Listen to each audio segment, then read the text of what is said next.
صلی اللہ علی طٰہٰ خیر الخلق وأحلاها صلی اللہ علی طٰہٰ خیر الخلق وأحلاها۔ ممبر رسول پر جلوہ افروز مقتدر اور باوقار علماء ملت اسلامیہ،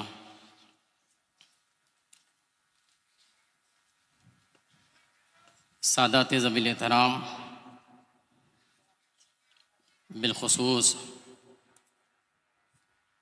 شیر کالپی حضرت سیدی غیاث ملت، جانشین حضور شہباز دکن علامہ اویس رضا صاحب، معزز سامعین، السلام علیکم ورحمۃ اللہ تعالی وبرکاتہ۔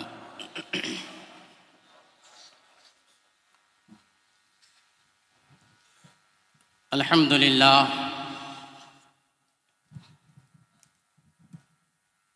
الحمد للہ الذی ہدانا سواء الطریق وجعل لنا التوفیق خیر رفیق،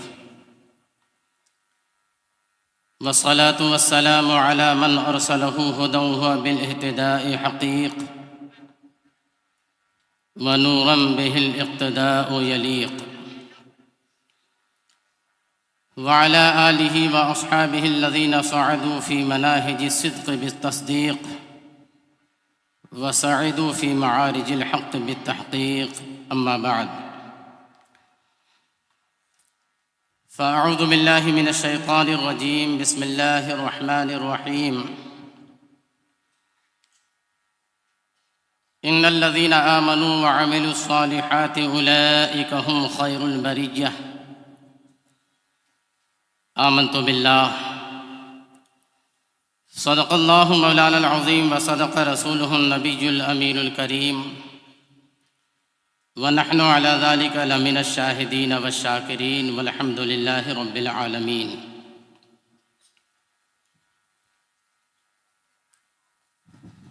لطف ان کا عام ہو ہی جائے گا، لطف ان کا عام ہو ہی جائے گا، شاد ہر ناکام ہو ہی جائے گا۔ جان دے دو وعدہ دیدار پر، نقد اپنا دام ہو ہی جائے گا۔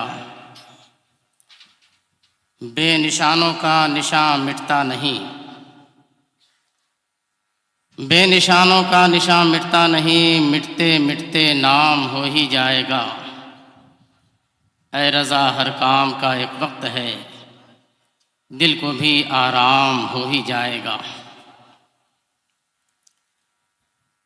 رحمت و نور میں ڈوبی ہوئی یہ رات،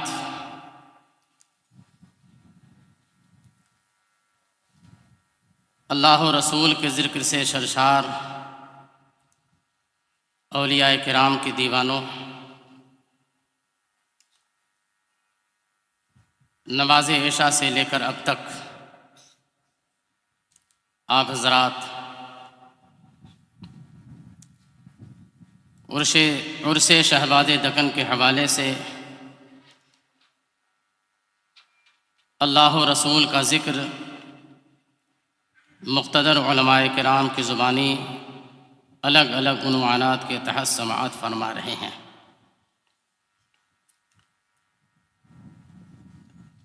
تھوڑی ہی دیر کے بعد عالم اسلام کی وہ عظیم اور عبقری شخصیت جو اس زمانے میں پوری جماعت کا منبع بھی ہے، مرجع بھی ہے، ماوا بھی ہے،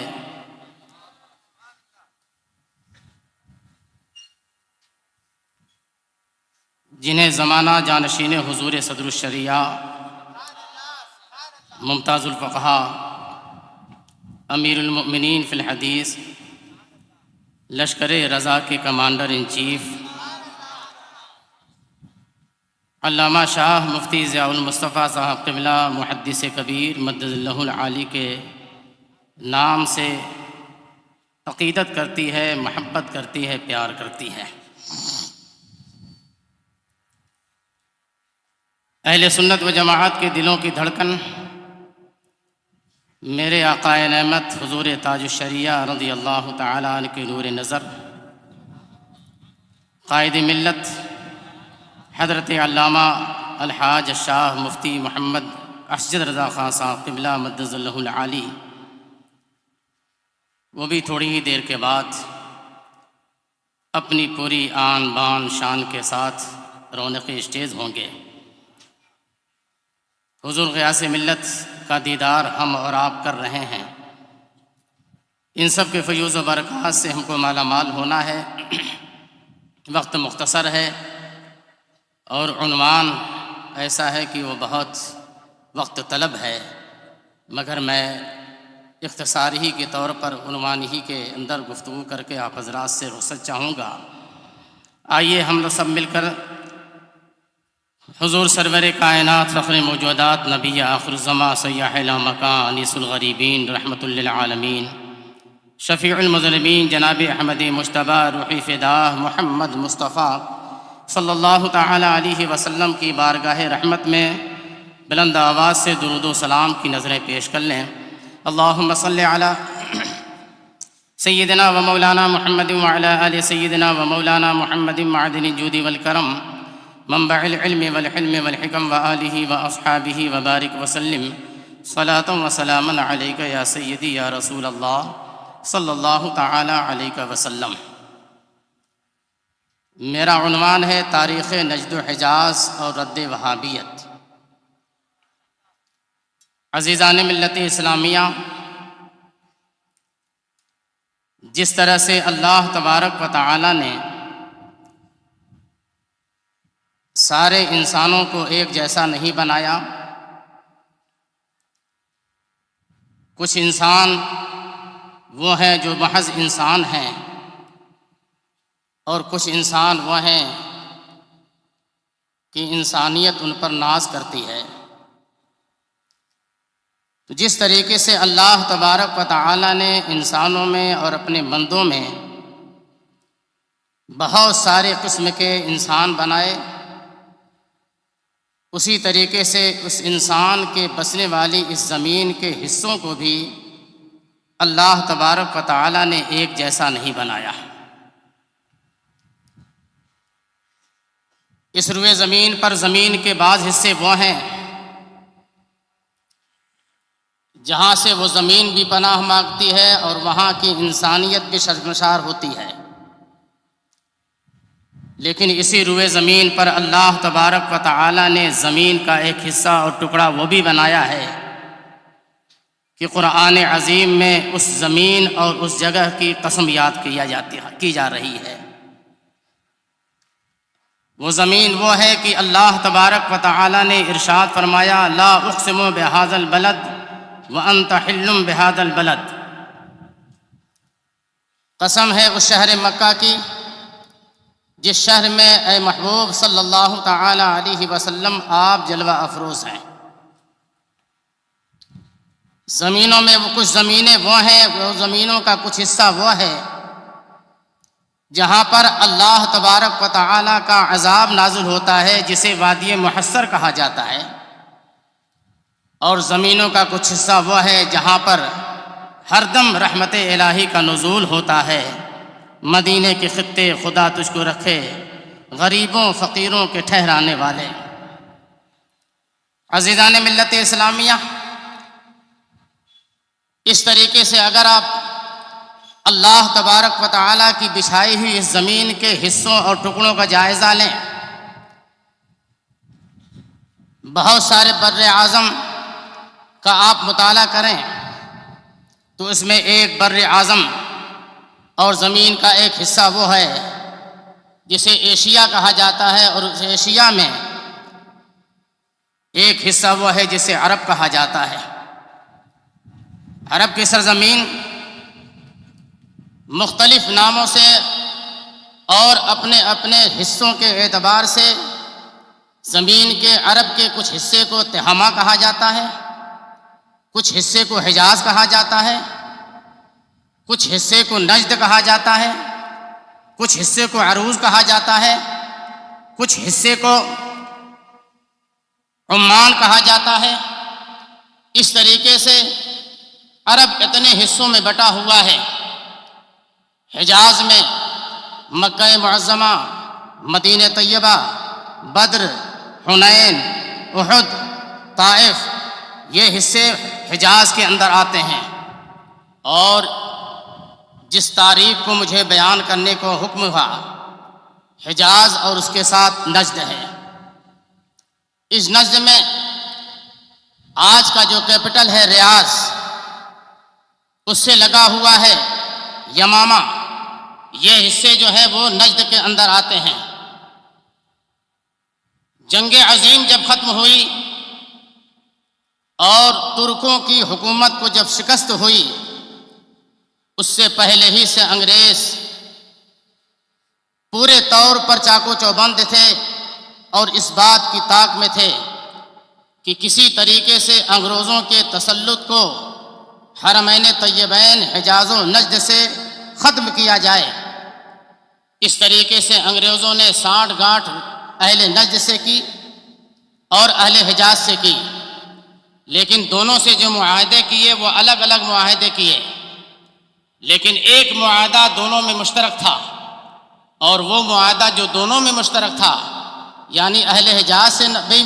وہ معاہدہ ملتا ہوا تھا اور اہل نجد سے بھی معاہدہ ملتا ہوا تھا، وہ یہ تھا کہ کسی طریقے سے عثمانی حکومت کا یہاں سے خاتمہ ہونا چاہیے اور پوری طاقت کے ساتھ محمد بن سعود یہاں کا والی اور یہاں کا بادشاہ ہونا چاہیے۔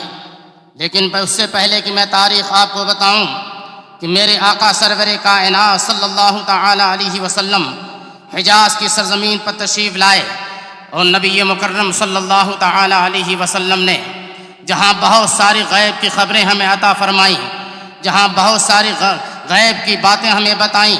وہیں میرے آقا سرور کائنات صلی اللہ تعالی علیہ وسلم ایک مرتبہ مدینہ طیبہ میں مشرق کی طرف رخ کر کے آپ کھڑے ہوتے ہیں۔ سیدنا ابن عمر رضی اللہ تعالی عنہما روایت کرتے ہیں کہ رسول اکرم صلی اللہ تعالی علیہ وسلم نے پورب کی طرف، مشرق کی طرف اشارہ کرتے ہوئے ارشاد فرمایا، یہاں سے شیطان کی سینگ نکلے گی، یہاں سے فتنے اٹھیں گے۔ اور دوسری روایت میں حضرت سیدنا ابن عمر رضی اللہ تعالی عنہما فرماتے ہیں کہ نبی اکرم صلی اللہ تعالی علیہ وسلم نے ایک مرتبہ اللہ تبارک و تعالی کی بارگاہ میں یہ دعا کی، اللہم بارک لنا فی شامنا، اللہم بارک لنا فی یمننا۔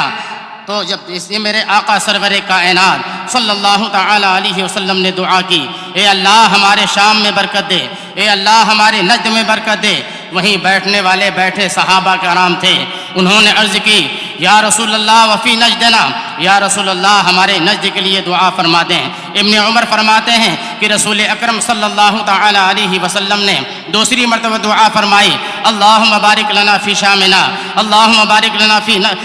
یمننا، اے اللہ ہمارے یمن میں برکت عطا فرما، اے اللہ ہمارے شام میں برکت عطا فرما۔ پھر عرض کرنے والوں نے عرض کیا، یا رسول اللہ وفی نجدنا، یا رسول اللہ ہمارے لیے، ہمارے نجد کے لیے دعا فرما دیں۔ سیدنا ابن عمر رضی اللہ تعالی عنہ فرماتے ہیں کہ میرا خیال رسول اکرم صلی اللہ تعالی علیہ وسلم نے جب شام اور ملک یمن کے لیے دعا فرما لی تو نبی مکرم صلی اللہ علیہ وسلم نے ارشاد فرمایا، ہناک الزلازل والفتن، وہاں سے تو جس نجد کے لیے تم دعا کی درخواست کر رہے ہو وہاں سے زلزلے بپا ہوں گے، وہاں سے فتنے اٹھیں گے،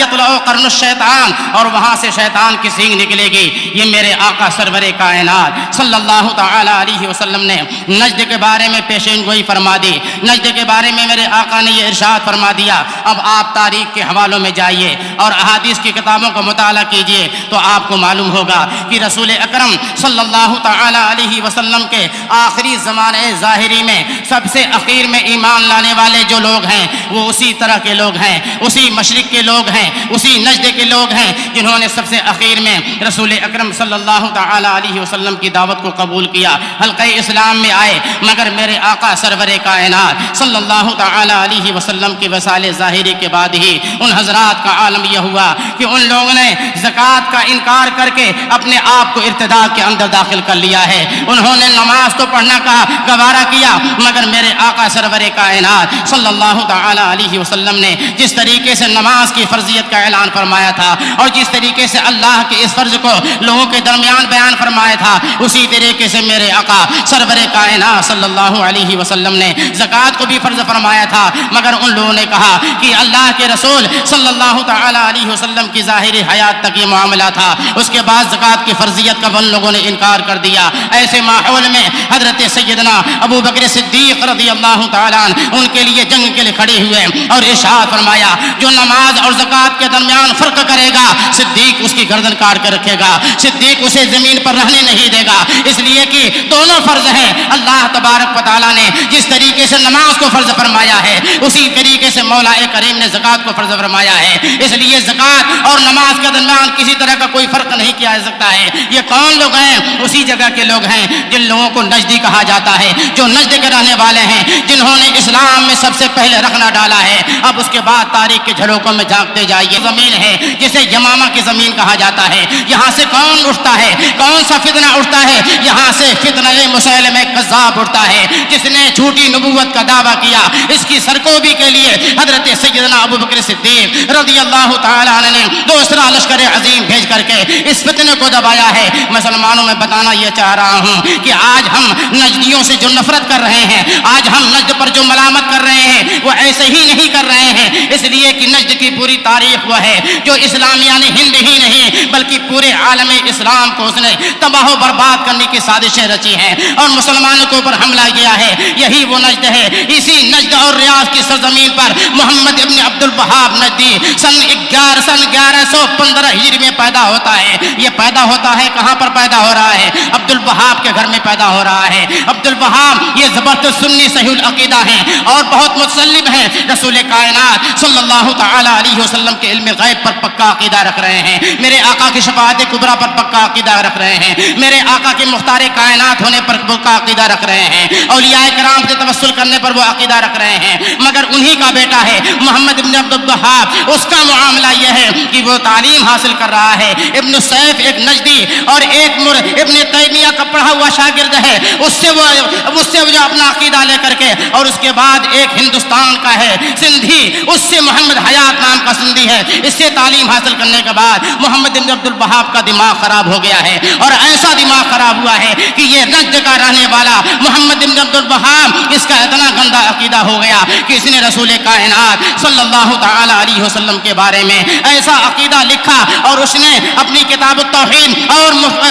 اس نے دوسری کتاب اپنی جو لکھی ہے اس نے کتابوں میں یہ لکھا ہے کہ رسول کائنات صلی اللہ تعالی علیہ وسلم محمد جو ہے وہ اللہ تبارک و تعالی کے رسول ہیں، اس کے بندے ہیں، مگر انہیں ماننا ضروری نہیں ہے اور ان کے کمالات کا اعتراف یہ ضروری نہیں ہے. وہ عام انسانوں جیسے ایک انسان ہیں، اسی طریقے سے انہیں مانا جائے گا. محمد بن عبد الوہاب نجدی جو عقیدہ یہ رکھ رہا ہے کہ رسول کائنات صلی اللہ تعالی علیہ وسلم وہ تو معاذ اللہ مر کر مٹی میں مل گئے ہیں، مگر یہ میری لاٹھی ہے جو میری زندہ ہے. محمد تو کسی کو کوئی فائدہ نہیں دے سکتے، مگر یہ میری لاٹھی ہے، اس سے میں پتے بھی جھاڑ لیا کرتا ہوں، اس سے میں اپنے جانوروں کو بھی ہانک لیا کرتا ہوں، اس سے میں سزائیں بھی دے لیا کرتا ہوں، اس سے جو چاہتا ہوں کام کر لیا کرتا ہوں. اسی لیے وہ کہتا ہے وَأَمَّا مُحَمَّدٌ قَدْ مَاتَ، محمد صلی اللہ علیہ وسلم تو مر گئے معاذ اللہ رب العالمین، مگر میری یہ لاٹھی ہے کہ میں اس سے بہت سارے کام کر لیا کرتا ہوں. محمد بن عبد الوہاب نجدی اس کا عقیدہ یہ ہے کہ رسول کائنات صلی اللہ تعالی علیہ وسلم وہ اپنے آپ کو کوئی نفع نہیں دے سکتے ہیں، کسی اور کو کیا نفع دیں گے؟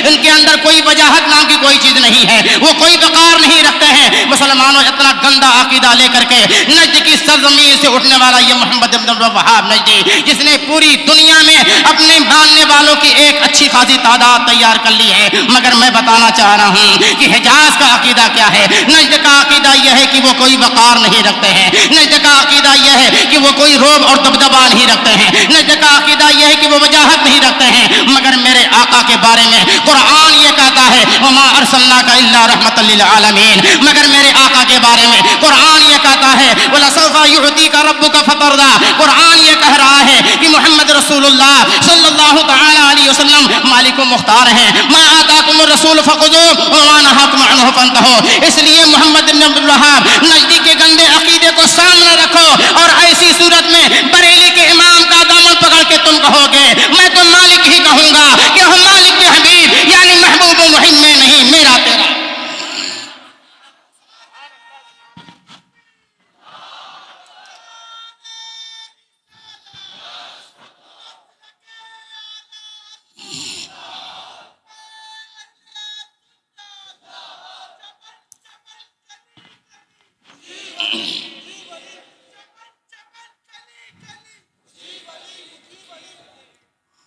محمد بن عبد الوہاب نجدی جس نے کشف الشبہات کتاب لکھی اور اس کشف الشبہات میں اس نے لکھا کہ رسول اکرم صلی اللہ تعالی علیہ وسلم پر درود پڑھنا یہ جائز نہیں ہے. خصوصاً جمعہ کے دن کی جو تاکید احادیث میں آئی اور درود کے حوالے سے احادیث پاک میں کتنی بشارتیں آئیں اور کتنے ثواب کی حدیثیں بخاری مسلم اور دوسری کتابوں میں لکھی پڑھی ہوئی ہیں پھیلی ہوئی ہیں، مگر جمعہ کے بارے میں وہ یہ کہتا ہے کہ جمعہ کے دن ان کے پر درود پڑھنا بجائے ثواب کے یہ گناہ ہے. اور صرف اتنا ہی نہیں بلکہ اس کا معاملہ یہاں تک پہنچا کہ جب اس کا تسلط ہوا حرمین طیبین کی سرزمین پر تو ایک نابینا حافظ جو بہت اچھی آواز میں مینارے سے وہ اذان دیا کرتے تھے اور اذان کے بعد وہ رسول اکرم صلی اللہ تعالی علیہ وسلم پر درود پڑھا کرتے تھے. اس نابینا مؤذن کو بلا کر کے اس نے اپنی تلوار سے ان کی گردن مار دی، انہیں شہید کر دیا. کس بنیاد پر شہید کیا؟ صرف اس بنیاد پر شہید اس نے کیا کہ وہ نبی مکرم صلی اللہ تعالی علیہ وسلم پر درود پڑھا کرتے تھے. اس نے اپنی کتاب کشف الشبہات میں یہ بھی لکھا ہے کہ نبی رسول اکرم صلی اللہ تعالی علیہ وسلم پر درود بھیجنا مینارے پر کھڑے ہو کر کے یا کہیں سے بھی اذان کے بعد یا اذان سے پہلے، اس میں اذان کے بعد کا لفظ ہے، اذان کے بعد بھی درود پڑھنا معاذ اللہ رب العالمین کسی طوائف اور کسی بازارو عورت کے گھر جا کر کے نگار بچانے سے بدتر ہے. معاذ اللہ رب العالمین. اس طریقہ کا عقیدہ اس نے اپنی کتاب کشف الشبہات میں لکھا ہے. اس کی وہی کتاب التوحید ہے جس کا ترجمہ ہندوستان کی سرزمین پر اسماعیل دہلوی نے تقویۃ الایمان کے نام سے لکھا ہے. جب تک وہ کتاب یہاں پر نہیں آئی تھی اور جب تک اس کتاب کا ترجمہ یہاں نہیں آیا تھا، ہندوستان کے مسلمانوں کا عالم یہ تھا کہ وہ انبیاء کرام سے محبت کیا کرتے تھے، اولیاء کرام کے بارگاہوں میں بھی وہ اپنے عقیدتوں کے چراغ جلایا کرتے تھے. مگر اس کتاب کے آنے کے بعد ہندوستان کی سرزمین پر جو اختلاف بپا ہوا ہے اور ہندوستانی مسلمان ٹکڑوں ٹکڑوں میں جو بٹے ہیں، اسی کتاب کی یہ دین ہے. یہ وہی محمد بن عبد الوہاب نجدی ہے کہ پہلے جب یہ اٹھا ہے اور اپنے مشن کو جب لے کے چلا ہے اور جب اسے کوئی طاقت ملی ہے، اسے معلوم ہے کہ اس نے 1300 سال پہلے کے مسلمانوں کو، سارے مسلمانوں کو اس نے کہا کہ یہ سب کے سب مشرک ہیں اور کافر ہیں. اسی لیے جو اس کے گروہ میں آ جاتا، جو اس کے گروپ کے اندر آ جاتا، جو اس کے حلقے میں آ جاتا، سب سے پہلے اس کا بال وہ اترتا تھا، اس کی داڑھیاں اترواتا تھا اور یہ کہتا تھا کہ یہ زمانے شرک کا بال ہے، یہ زمانے شرک کی داڑھی ہے، اس لیے اتار پھینکو اور جب نیا آئے گا تو یہ توحید کی داڑھی ہوگی، یہ توحید کی داڑھی ہوگی، یہ توحید کا بال ہوگا. اس طریقے کے گندے عقیدے اس نے کس طریقے سے لوگوں تک پہنچائے ہیں، آپ تاریخ کے جھروکوں میں جھانک کر دیکھیں گے تو معلوم ہوگا کہ جب ترکی حکومت جو ہے یہاں سے جاتی ہے سن 1921 میں ان لوگوں نے حجاز کی سرزمین پر حملہ کیا ہے اور اس کے بعد سن 1921 سے لے کر کے سن 1926 تک مسلسل حملے کرنے کے بعد پہلے مکہ معظمہ کو کیوں جیتا ہے، پھر اس کے بعد مدینہ طیبہ پر قبضہ کیا، پھر اس کے بعد طائف کی سرزمین پر قبضہ کیا اور اس طریقے سے جب حجاز کی سرزمین پر قبضہ ہو گیا تو نجد کی سرزمین پر ان کا قبضہ پہلے سے موجود تھا. اب اس کے بعد اس نے یہ چاہا کہ انہیں سب سے پہلے ہمیں اپنے دین کو پھیلانے کے لیے مضبوط اور طاقتور حکومت کی ضرورت ہے. ہمارے پاس گنڈے ہونے چاہیے، ہمارے پاس افراد ہونے چاہیے، تب جا کر کے میں اپنے گندے عقیدے کو لوگوں کے ذہن و فکر میں زبردستی اتار سکتا ہوں۔ اس لیے اس وقت کی حکومت جو محمد بن سعود کے نام سے چل رہی تھی، اس سے سانٹھ گانٹھ کرنے کے لیے، اس سے معاہدہ کرنے کے لیے اس کے پاس پہنچا، مگر وہاں کام نہیں بنا تو اس کی بیوی کے پاس پہنچتا ہے، اور محمد بن سعود کی بیوی سے جا کر کے اس نے پہلے دوستی کی ہے، وہاں بھی بات نہیں بننے والی تھی، مگر کسی ذریعے سے وہاں تک یہ پہنچا، اور پہنچنے کے بعد اپنی باتوں کو اس کے سامنے رکھا۔ محمد بن سعود کے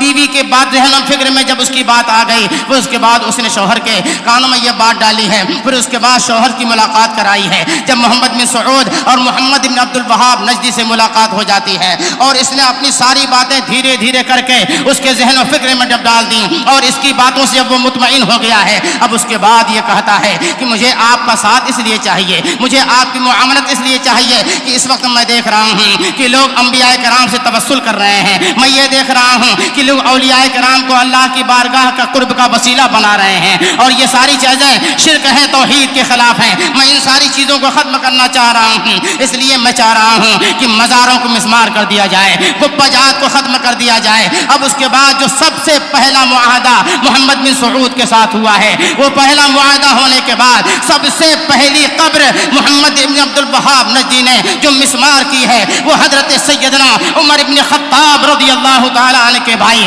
حضرت زید بن خطاب رضی اللہ تعالی عنہ کی قبر مبارکہ کے گنبد کو اس نے مسمار کیا ہے، پھر اس کے بعد قبر مبارک کو نقصان پہنچا کر کے بالکل زمین کے برابر کر دیا ہے۔ یہاں سے اس کے حوصلے بلند ہو رہے ہیں، اس لیے بلند ہو رہے ہیں، ادھر اس کی اپنی اپنی طاقت تھی، اور ادھر محمد بن سعود کی وہ فوج تھی جو تیر و تلوار کے ساتھ جو نشتر لے کر کے لوگوں کے اوپر حملہ آور ہو رہی تھی۔ اس طریقے سے یہ دونوں جماعتیں چلتی رہی، ساتھ ساتھ دونوں میں معاہدہ ہو گیا۔ اس لیے معاہدہ کے وقت محمد بن سعود نے کہا تھا کہ اگر تمہیں تسلط حاصل ہو جائے گا، تمہیں غلبہ حاصل ہو جائے گا، کہیں ایسا نہ ہو کہ مجھے میری فوج کے ساتھ تم تنہا چھوڑ کر چلے جاؤ۔ اس نے کہا نہیں، خون جب میرا بہے گا تو آپ کا بہے گا، آپ کا بہے گا تو میرا بہے گا، آپ کی ہار ہوگی تو میری ہار ہوگی، میری ہار ہوئی تو آپ کی ہار مانی جائے گی۔ اس طریقے سے معاہدہ چلتا رہا، اور اس معاہدے کا نتیجہ یہ ہوا کہ حرم کی سرزمین پر جب ان لوگوں نے قبضہ کیا ہے، پھر اس کے بعد عالم یہ ہوا، ہندوستان سے جانے والے وہ پرانے حجاج اور آج بھی حجاج کرام جو جاتے ہیں، انہیں اچھی طریقے سے معلوم ہوگا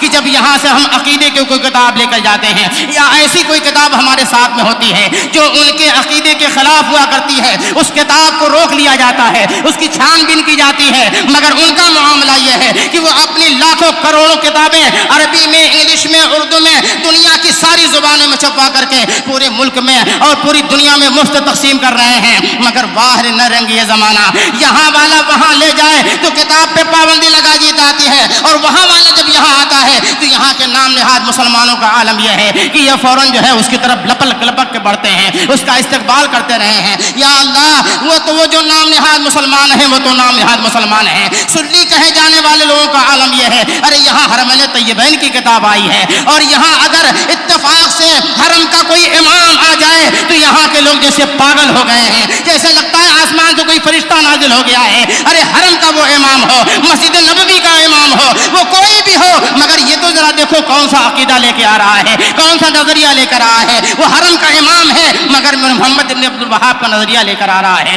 حرم کا وہ امام ہے مگر عقیدہ یہ لے کے آ رہا ہے نبی شفاعت نہیں کر سکتے ہیں، حرم کا وہ امام ہے مگر عقیدہ یہ لے کے آ رہا ہے نبی کسی چیز کے مالک و مختار نہیں ہے، وہ حرم کا امام ہے مگر یہ عقیدہ لے کر آ رہا ہے اللہ کی بارگاہ میں انہیں کوئی وجاہت حاصل نہیں ہے۔ اس لیے ایسا امام آپ کے پیروں کی ٹھوکر میں ہونا چاہیے، جس نے اسلام کو نقصان پہنچایا، جس نے صحابہ کرام کی مقابر کو اٹھایا ہے۔ ایسوں کی تعظیم کون کرے گا؟ وہی کرے گا جس کے دل میں ایمان اور نور ایمان نہیں ہوگا۔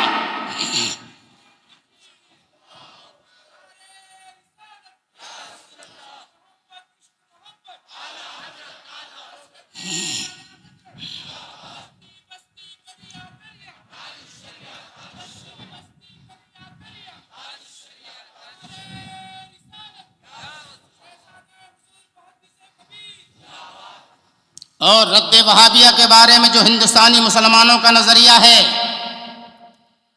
کہ یہ صرف اعلیٰ حضرت اور مسلک اعلیٰ حضرت کے لوگ ہی وہابیوں کے خلاف بولتے ہیں، کان کھول کر سن لو۔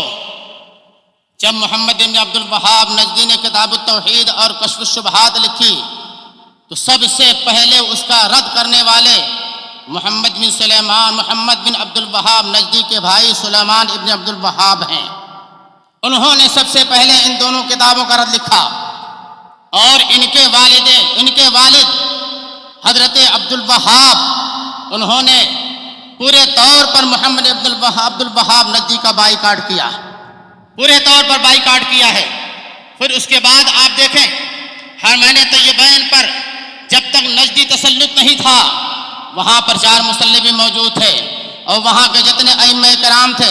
جتنے بھی محافظان کتب حرم تھے، جتنے بھی وہاں کے ائمہ کرام تھے، جتنے بھی وہاں کے مفتیان کرام تھے، سب کے سب الحمدللہ سنی صحیح العقیدہ تھے، اور رسول کائنات صلی اللہ تعالی علیہ وسلم کی ناموس پر پہرا دینے والے وہ حضرات تھے۔ یہی تو وجہ ہے کہ جب بریلی سے امام احمد رضا پہلی مرتبہ جا رہے ہیں تو مفتی شافعیہ حضرت جمل اللیل جب آپ کی پیشانی کو دیکھتے ہیں، اور دیکھتے ہی وہ آگے آ جاتے ہیں، اور آگے آنے کے بعد وہ کہتے ہیں واللہ انی لارا نور اللہ فی ھذا الجمیل، خدا کی قسم میں اس پیشانی میں اللہ تبارک و تعالیٰ کا نور دیکھ رہا ہوں۔ وہ لوگ وہ تھے جن کے اندر نورانیت بھی تھی اور معرفت بھی تھی، اس لیے ان حضرات نے اس وقت کے جتنے بھی فتنے اٹھتے رہے ہر ایک کا انہوں نے سد باب کیا ہے، ہر ایک کا انہوں نے رد بلیغ فرمایا ہے۔ مگر میں تصویر کا دوسرا رخ دکھاؤں، اسی حجاز کی سرزمین پر وہ حکومت تھی جو عقیدت سے لبریز حکومت تھی، جو پیار اور محبت سے لبریز حکومت تھی، جو صحابہ کرام کے عقیدتوں کو اپنے دلوں میں سمائے ہوئے تھی۔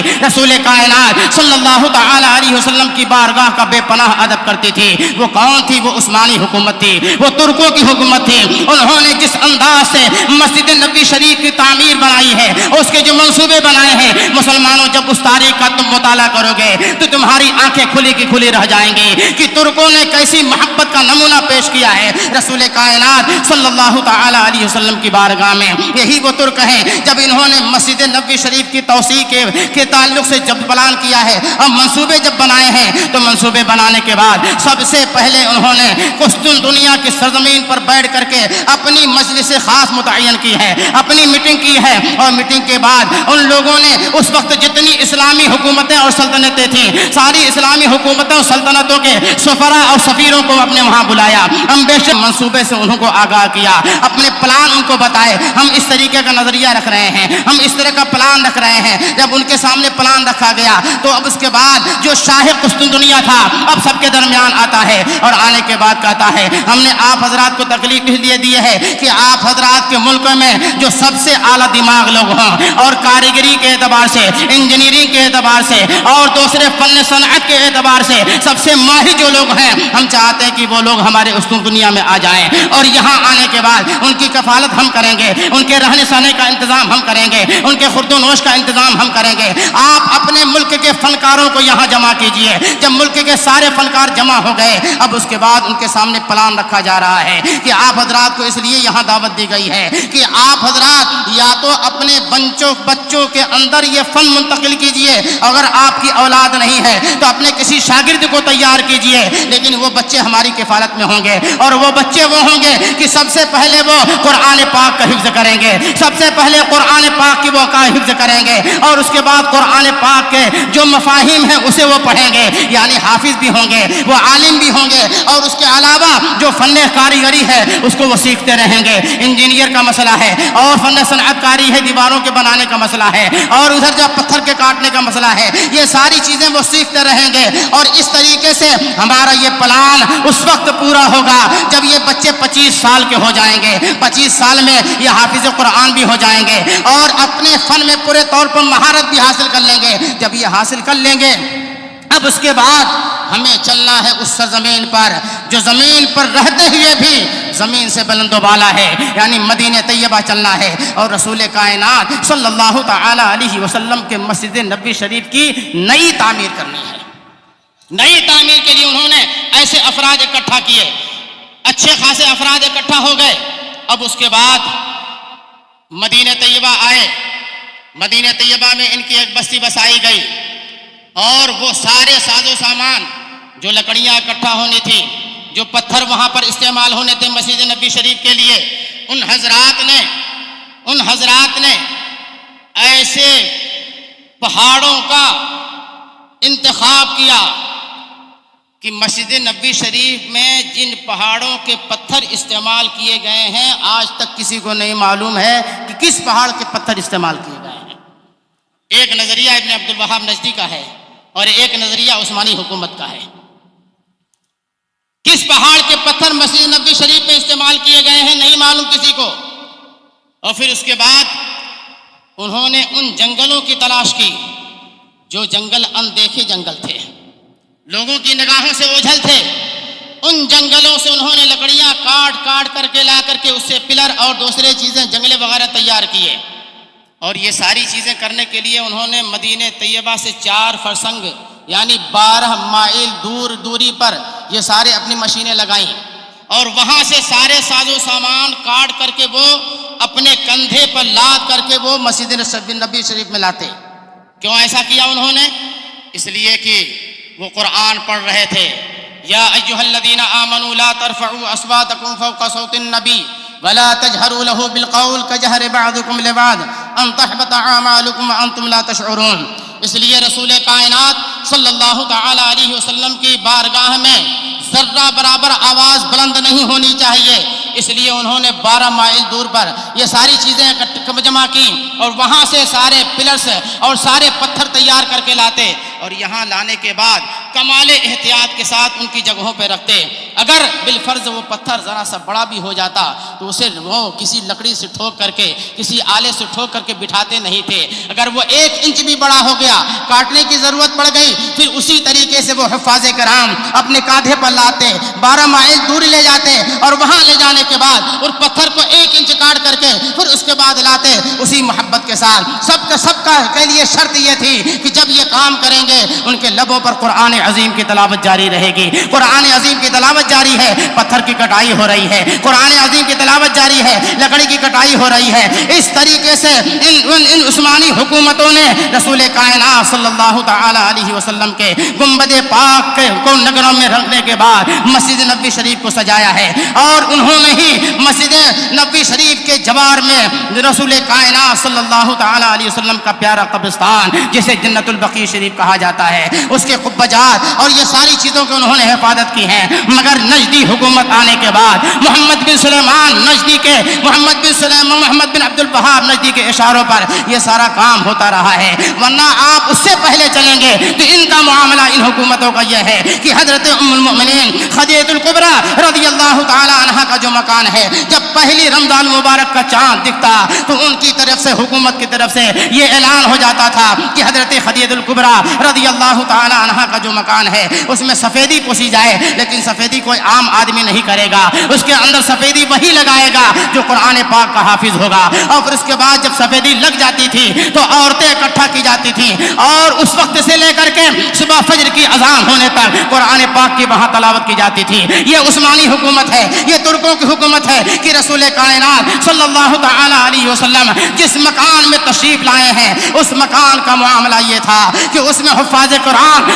قرآن صرف اس رات میں جس رات رسول کائنات صلی اللہ تعالی علیہ وسلم جس کی صبح کو تشریف لانے والے ہیں، پہلی ربیع الاول شریف سے لے کر کے 12ویں ربیع الاول شریف تک وہ لوگ اس مکان میں قرآن عظیم کی تلاوت کیا کرتے تھے۔ اس طریقے سے ادب و احترام، اور اس طریقے سے ترکوں نے حضرت ورقہ ابن نوفل، حضرت خدیجہ اور ان تمام کی دہلیزوں کو انہوں نے پورے طور پر مکمل طور پر اس کی حفاظت کی تھی۔ الحمدللہ مسلمانوں، معاملہ یہ ہے کہ ہر زمانے میں اہل حق جہاں رہے ہیں، اہل حق کے خلاف سازشیں رچنے والے ہر زمانے میں رہے ہیں، مگر ہمارا معاملہ یہ ہے کہ ہمیشہ ہم اہل حق کے ساتھ رہے ہیں، اور ہمارا رشتہ اہل حق سے جو جڑا ہوا ہے صبح قیامت تک ہمارا یہ رشتہ جڑا رہنا چاہیے۔ اسی لیے ہم شہباز دکن کے عرس میں آئے ہیں، انہوں نے ہمیں جو تعلیم دی ہے وہ یہی دی ہے کہ مصطفیٰ کے در سے ہمیشہ جڑے رہنا، صحابہ کرام کی محبت میں جیتے رہنا، اولیاء کرام کے در پہ ہمیشہ حاضری دیتے رہنا، ان کی بارگاہوں میں حاضری دینا، اور ان کے وسیلے سے اللہ کی بارگاہ میں دعائیں کرتے رہنا۔ ان سب نے کیا کیا ہے اور ان لوگوں نے کیوں کیا ہے؟ اس لیے کہ یہی تعلیم ہندوستان کی سرزمین پر آ گئی تھی، مگر ہندوستان کی سرزمین پر یہ تعلیم اس وقت پہنچی ہے جب اللہ تبارک و تعالی نے ہمارے محسن اعظم کو اس روئے زمین پر بھیجا ہے، بریلی کی سرزمین پر امام احمد اللہ کی صورت میں بھیجا، اور وہ صورت میں آنے کے بعد امام محمد رضا نے ان کی ایسی سرکوبی فرمائی، اعلان کر دیا کل کے رضا ہے خنجر خونخوار برقبار، آدھا سے کہہ دو خیر منائیں نشر کریں۔ امام محمد رضا نے ہمارے ایمان اور عقیدے کی حفاظت فرمائی ہے، امام محمد رضا نے ہمارے معمولات کی حفاظت فرمائی ہے، امام محمد رضا نے جو احسان ہم پر فرمایا ہے رہتی دنیا تک پوری دنیا اس احسان سے سبکدوش نہیں ہو سکتی ہے۔ اس لیے مسلمانوں، نجدیوں کا عقیدہ بھی تمہارے سامنے آ گیا، اور اہل مکہ کا عقیدہ بھی تمہارے سامنے آ گیا، اہل حجاز کا عقیدہ بھی تمہارے سامنے آ گیا۔ اب اس کے بعد تمہیں آ کر یہاں کمپیئر کرنا ہے، کون عقیدہ تمہیں جنت میں لے جائے گا، کون عقیدہ تمہیں جہنم میں لے جائے گا۔ ابن عبد الوہاب کا عقیدہ یہ جہنم میں لے جانے والا ہے، اور ابن عبد الوہاب کا جو عقیدہ ہے آج ہندوستان کے وہابیوں کا وہی عقیدہ ہے، آج ہندوستان کے دیوبندیوں کا وہی عقیدہ ہے، آج ہندوستان کے تمام بد مذہبوں کا وہی عقیدہ ہے۔ اس سے بھی بچنا ہے، اور اس کے علاوہ ایک دوسرا جو طبقہ ہے جسے رافضی کہا جاتا ہے، تیسرا جو طبقہ ہے جسے مولائی کہا جاتا ہے، ان تمام بد عقیدوں سے تمہیں اپنے ایمان اور عقیدے کی حفاظت کرنی ہے، اور اس طریقے سے رسول کائنات صلی اللہ تعالی علیہ وسلم کی محبت میں اپنی زندگی گزارنا ہے، ایسے گزارنا ہے اتنے سرشار ہو کر جیو کہ دنیا سے جب جانے کا وقت ہو تو تمہاری زبان یہ اعلان کرے انہیں جانا انہیں مانا، نہ رکھا غیر سے کام، للہ الحمد میں دنیا سے مسلمان گیا، مسلک اعلی حضرت زندہ باد، شہباز دکن کا مشن پائندہ باد۔ السلام علیکم ورحمۃ اللہ۔